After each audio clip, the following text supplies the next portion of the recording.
Sebagai indikator utama, kita bisa lihat proyeksi angka pertumbuhan ekonomi Indonesia di tahun 2026.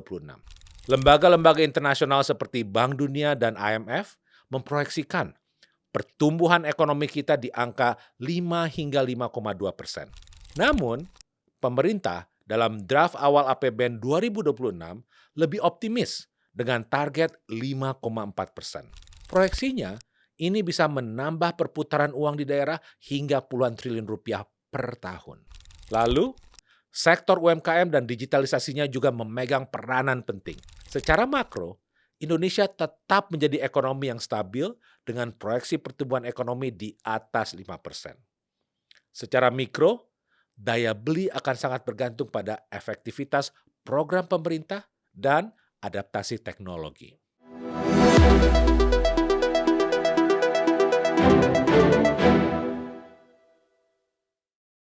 Halo semua, selamat datang kembali di podcast Linomics. Saya Fahlino Suib dan di sini kita ngobrol santai tapi serius soal ekonomi Indonesia dan peran kita di dalamnya. Pertama-tama, saya mengucapkan selamat tahun baru. Semoga teman-teman semua semakin sukses di tahun 2026.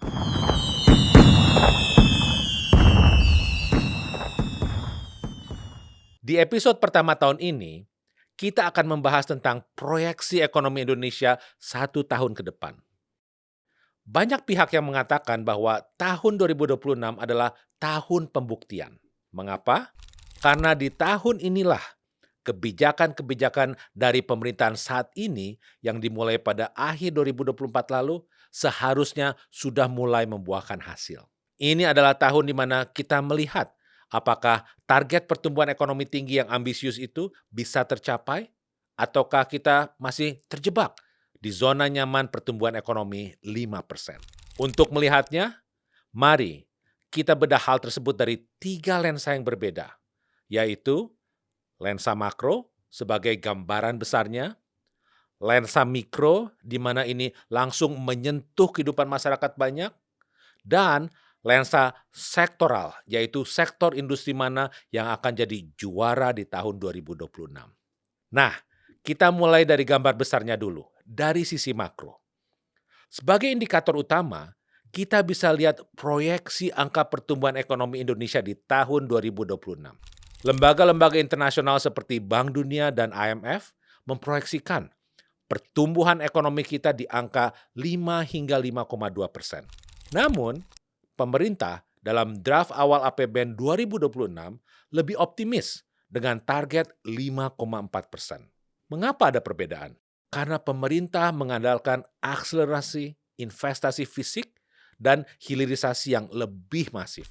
Sehingga pemerintah mempunyai keyakinan bahwa ekonomi Indonesia akan tumbuh lebih tinggi ketimbang proyeksi dari banyak lembaga-lembaga internasional. Indikator yang kedua adalah prediksi inflasi dan suku bunga. Kabar baiknya, inflasi diprediksi tetap terjaga di rentang 2,5% plus dan minus 1%.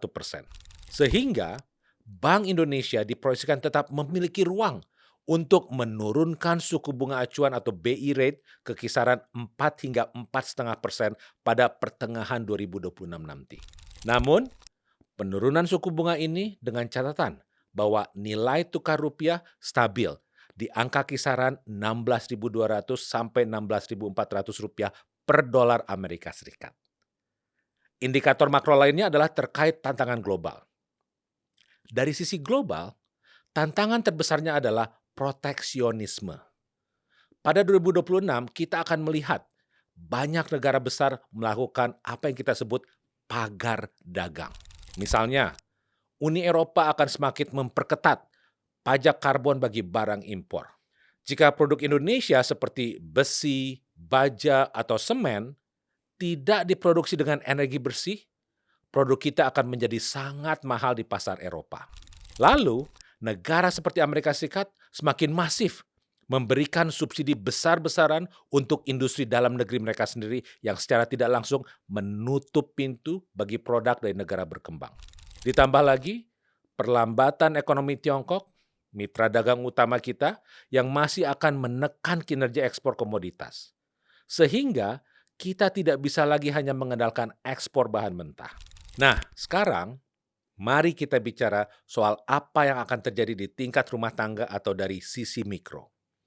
Sepanjang tahun 2026, konsumsi rumah tangga masih akan menjadi tulang punggung pertumbuhan ekonomi kita. Namun, tantangan mikro di 2026 adalah wage stagnation atau pertumbuhan gaji yang tidak secepat kenaikan biaya hidup. Ini yang menjadi tantangan karena pertumbuhan gaji yang tidak secepat kenaikan biaya hidup akan menggerus daya beli terutama bagi kelas menengah.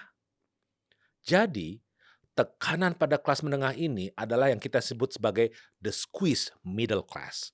Artinya, jika masyarakat miskin dibantu dengan bansos dan kelas atas punya tabungan yang melimpah, maka kelas menengah kita ini sedang terjepit. Harga pangan yang fluktuatif, terutama beras, sangat mempengaruhi konsumsi rumah tangga. Sehingga, meskipun kelas menengah kita adalah motor konsumsi, tapi mereka juga yang paling rentan daya belinya terhadap misalnya inflasi pangan dan biaya pendidikan. Selain itu, tantangan lainnya adalah bagaimana menjaga agar konsumsi rumah tangga tetap tumbuh ketika subsidi energi mulai dikurangi secara bertahap demi efisiensi APBN. Oleh karenanya, dibutuhkan stimulus dari pemerintah. Salah satu game changer di 2026 adalah implementasi penuh program makan bergizi gratis. Data menunjukkan bahwa program ini bukan sekedar bantuan sosial, tapi penggerak ekonomi lokal. Ribuan UMKM penyedia jasa catering dan petani lokal mendapatkan aliran dana segar. Proyeksinya, ini bisa menambah perputaran uang di daerah hingga puluhan triliun rupiah per tahun. Lalu, sektor UMKM dan digitalisasinya juga memegang peranan penting. Pada 2026, UMKM tidak cukup hanya jualan online. Tantangannya adalah AI-driven efficiency. UMKM yang menggunakan alat bantu AI untuk manajemen stok dan pemasaran diprediksi memiliki margin keuntungan 15% lebih tinggi dibanding yang konvensional. Di 2026, AI bukan lagi barang mewah. UMKM di pelosok desa akan mulai menggunakan AI sederhana untuk pemasaran dan pengelolaan stok. Selain itu, sistem pembayaran yang makin terintegrasi seperti evolusi kris antar negara akan membuka pasar internasional bagi produk lokal secara langsung. Jadi, peluang mikro di 2026 adalah tentang efisiensi melalui teknologi. Siapa yang paling cepat mengadopsi teknologi, dialah yang akan menjadi pemenang. Sekarang, sektor industri mana yang harus kita perhatikan? Yang pertama adalah sektor energi hijau dan electric vehicle. Ini adalah primadona.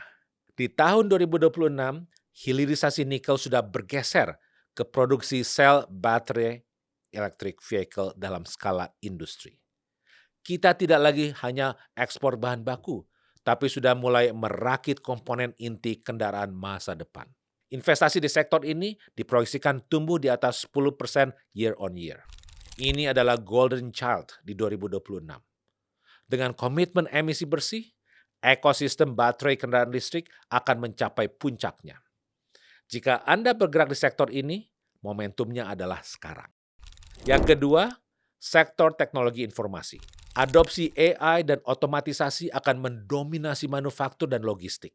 Perusahaan yang bergerak di bidang cyber security dan data center akan kebanjiran permintaan karena kewajiban perlindungan data pribadi yang makin ketat, seiring dengan kewajiban kedaulatan data nasional yang telah diamanatkan oleh undang-undang. Yang ketiga adalah sektor agriculture. Dengan target swasembada pangan, sektor pertanian berbasis teknologi seperti hidroponik skala industri, sensor tanah berbasis Internet of Things akan mendapatkan banyak insentif fiskal dari pemerintah. Dan yang terakhir, sektor manufaktur padat karya, termasuk sektor tekstil dan alas kaki. Sektor ini masih menjadi sektor yang menghadapi tantangan berat. Tantangannya adalah mesin yang tua, produktivitas yang relatif rendah, dan persaingan harga dengan barang impor ilegal. Peluangnya hanya bagi mereka yang berani melakukan transformasi ke industri hijau atau sustainable fashion yang akan bertahan. Artinya, sektor ini harus fokus pada niche market atau produk ramah lingkungan. Jadi, apa kesimpulan besar kita untuk ekonomi Indonesia di tahun 2026. Secara makro, Indonesia tetap menjadi ekonomi yang stabil dengan proyeksi pertumbuhan ekonomi di atas 5%. Secara mikro, daya beli akan sangat bergantung pada efektivitas program pemerintah dan adaptasi teknologi. Jadi, adaptasi adalah kuncinya. Jangan terjebak pada cara-cara lama. Ekonomi 2026 akan sangat memihak kepada mereka yang adaptif, digitalis, dan berkelanjutan. Dan secara sektoral, masa depan adalah milik energi hijau dan teknologi digital. Jadi ekonomi Indonesia tahun ini adalah tentang resiliensi dan adaptasi. Secara makro kita kuat, tapi secara mikro kita harus waspada terhadap daya beli.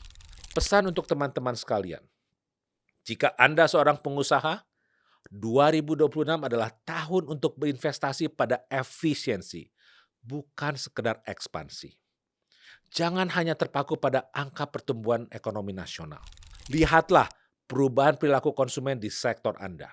Bagi Anda investor, perhatikan sektor-sektor yang mendukung hilirisasi, energi hijau, dan konsumsi domestik.